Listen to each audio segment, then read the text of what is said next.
guys, this is Ali Saif again coming from the Saif Institute of Science and Arts Academy with a new lecture of computer for class 11, chapter number 1, Basics of Information Technology.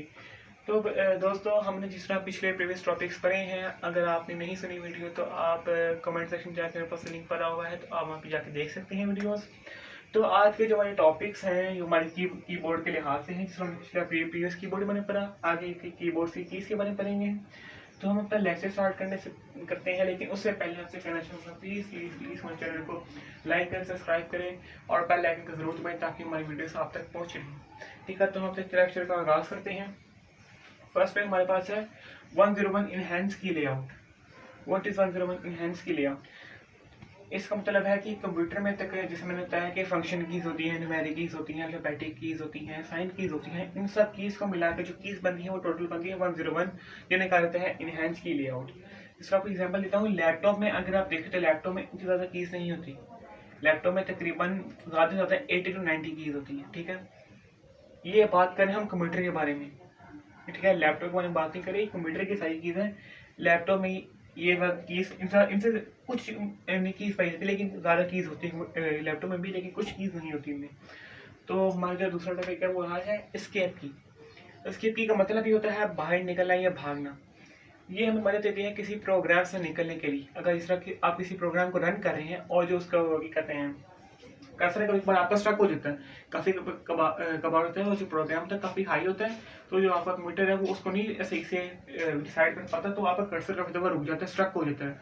तो तब आप अगर escape की को press करें तो जो escape की के जरिए आप उस रन प्रोग्राम से बाहर निकल सकते हैं। ठीक है, ये शॉर्टकट की भी होती है, ये काफ़ी इस्तेमाल होती है। नेक्स्ट हमारे पास है टैब की। टैब की ज़्यादातर स्पेस की तरह मानत होती है। ये ज़्यादातर कहते हैं असाइनमेंट करने के लिए इस्तेमाल की जाती है। इसका कोई एग्जाम्पल देता हूँ मैं। अगर देखें, मैंने लिखा यहाँ पे चैप्टर। अगर मैं चाहता हूँ चैप्टर यहाँ पे लिखना, मैं लिखना था यहाँ पर, तो मैं क्या करूँगा, मैं कर्सर को इसके इस साइड पे लेके आऊँगा कर्सर को, और टैब की प्रेस करूँगा, और जहाँ पे मैंने इसको लाना है वहाँ तक प्रेस करके इसको छोड़ दूंगा, और टैब की मदद देगी कि वो करेक्टर को यहाँ से लेके अगर आपने यहाँ पे मूव करना तो यहाँ पे मूव कर देगी। ये मूविंग की होती है हमारे पास, ये भी शॉर्टकट, ये शॉर्टकट की इस्तेमाल होती है। नेक्स्ट हमारे पास है कैप्स लॉक की। व्हाट इज कैप्स लॉक की? अगर आप कंप्यूटर की साइड पे देखें तो न्यूमेरिक की के ऊपर ना ऐसे एक लाइन बनी होती है, ऐसे इसके ऊपर ना ऐसे सर्कल बनी होती है, 1 2 और 3। ये होता है न्यूमेरिक वैल्यूज का, एक होता है कैप्स लॉक का, और एक होता है प्रिंट और स्कैन का। आप न्यूमेरिक आप कंप्यूटर में तब तक न्यूमेरिक वैल्यू नहीं लिख सकते जब तक वो न्यूमेरिक की का बटन ऑन ना हो, और उसकी निशानी ऑन होने की निशानी है कि यहाँ पर एक ग्रीन लाइट ऑन हो जाती है न्यूमेरिक की। जब तक न्यूमेरिक की लाइट ऑन ना हो तब तक आप कंप्यूटर पर न्यूमेरिक वैल्यूज एंटर नहीं कर सकते, 1 2 3 एंटर नहीं कर सकते। इस तरह कैप्स लॉक की भी है। कैप्स लॉक की का साथ ही इस तरह बटन होता है, आप देखेंगे ग्रीन बटन है तो कैप्स लॉक की ऑन है, और ये जो है ये स्मॉल, ये जो हम लिखते हैं ना आमतौर पर कंप्यूटर के अंदर वैल्यूज, तो उसमें हम बस लिखते हैं ए या बी, लेकिन जब हम कैप्स लॉक की को दबाते हैं तो हमारे पास वैल्यूज कैरेक्टर अपर केस में यानी ए बड़ा बी बड़ा। ठीक है, ये सिर्फ कैप्स लॉक की लेटर्स के लिए है, इनके ना कोई साइन का ताल्लुक है, ना कोई इसमें न्यूमेरिक वैल्यूज का कोई ताल्लुक है। जितने न्यूमेरिक वैल्यूज है उतने रहेंगे, जो साइन है उतने ही रहेंगे, सिर्फ कनेक्टर्स पर फर्क पड़ेगा, वो अपर केस में चले जाएंगे न्यूमेरिक कैप्स लॉक में। नेक्स्ट हमारे पास है शिफ्ट की। ये शिफ्ट की जो है ये हमारे पास कम्बिनेशन की में इस्तेमाल होती है। ठीक है, कम्बिनेशन के साथ ये वर्क करते हैं। कंट्रोल की भी ये दोनों कीज हमारे पास है, ये उसमें कहते हैं कम्बिनेशन साथ ऐड होती हैं। अगर आप करें कंट्रोल और सी करें तो कंट्रोल सी कॉपी हो जाता है हमारे पास, कंट्रोल नहीं करते तो पेस्ट हो जाता है हमारे पास। ये भी शॉर्टकट की है, सारे हमारे पास शॉर्टकट्स की है किस्म की। ठीक है, नेक्स्ट हमारे पास है बैक स्पेस की। बैक स्पेस की क्या होती है? कंप्यूटर के ऊपर बैक स्पेस की का नाम नहीं लिखा होता, उसमें एंटर के बटन के ऊपर एक ऐसा एरो बना होता है तो बैक स्पेस की का। ठीक है, उस जो के बैक स्पेस को निशानी करती है। ठीक हो गया, तो ये बैक स्पेस की होती है। ये जो कर्सर का जो कर्सर होता है ना, ये उसको एक कैरेक्टर पीछे रखकर उसको रिमूव कर देता है। ठीक है, कोई वर्ड आप सिलेक्ट करिए, कुछ सिलेक्ट करिए, उसको बैक ही सिर्फ कैरेक्टर को सिर्फ बैक स्पेस कर सकता है, किसी फोल्डर को बैक स्पेस नहीं कर सकता, सिर्फ वर्ड कैरेक्टर को, सिर्फ एक कैरेक्टर को एट वन टाइम।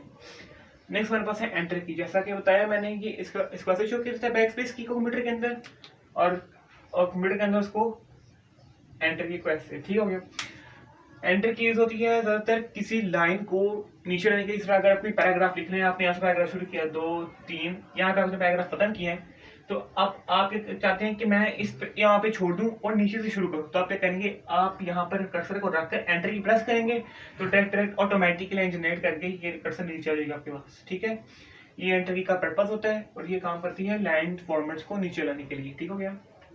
एंड हमारे पास है एंड की। एंड ये क्या है, ये भी शॉर्टकट की है। अगर आप WPS ऑफिस में जाएं तो आप अगर काम कर रहे हो तो आप देखते हैं कि आप पूरा का पूरा पेज रेडी कर लिया, लेकिन आप देखते हैं कि आपकी आखिर में की गलती आ गई है, तो आपको कर्सर को दबाना पड़ेगा नीचे जाने के लिए। लेकिन अगर आप कंप्यूटर के पास बारे में जाते हैं तो आप एंड की दबाएंगे तो डायरेक्ट जो आपका जो पेज है वो आखिरी पे चलेगा। नेक्स्ट हमारे पास है एंड की। एंड की भी एक शॉर्टकट की इस्तेमाल होती है। एंड की इस्तेमाल होती है कि अगर आप जो ये कहते हैं आप प्रोग्राम रन कर रहे हो उसमें अगर कोई चीज़ मिसिंग है तो आप क्या करेंगे, आप एंड की दबाएंगे तो जो आपकी जो कर्सर है वो टॉप, वो कहते हैं बॉटम राइट कॉर्नर पर आ जाएगा। यानी कि अगर आप यहाँ से शुरू कर रहे हैं तो बॉटम से नीचे राइट कॉर्नर, यानी ये आपका राइट कॉर्नर है, तो यहाँ पर आगे आपका कर्सर आ जाएगा। ठीक होगा, डायरेक्ट ऑटोमेटिक आपका कर्सर यहाँ पे जाएगा और जहाँ पे आपकी गलती है आप वहाँ पर रिमूव करके उससे लिख सकते हैं। ठीक हो गया, ये हमारे पास एंड की। तो जी आज जो हमारा लेक्चर है हम यहाँ तक ही कंटिन्यू करेंगे। इंशाल्लाह हम आगे इसको लेक्चर को मैं अपलोड दूंगा रात में, तो आप वो भी जरूर देखिएगा। तो जी तब तक आज मैं यहाँ पे लेक्चर खत्म होता है एंड की कर, तो हम आगे वीडियो में आगे इसको फर्दर डिस्कस करेंगे। तो वीडियो खत्म होने से पहले मैं कहना चाहता हूँ कि प्लीज़ हमारे चैनल को लाइक करें, सब्सक्राइब करें और बेल आइकन को दबाएं ताकि हमारी वीडियोस आप तक पहुँच रही। तो अब तक के लिए फ़ी अमानिल्लाह, अल्लाह हाफिज़।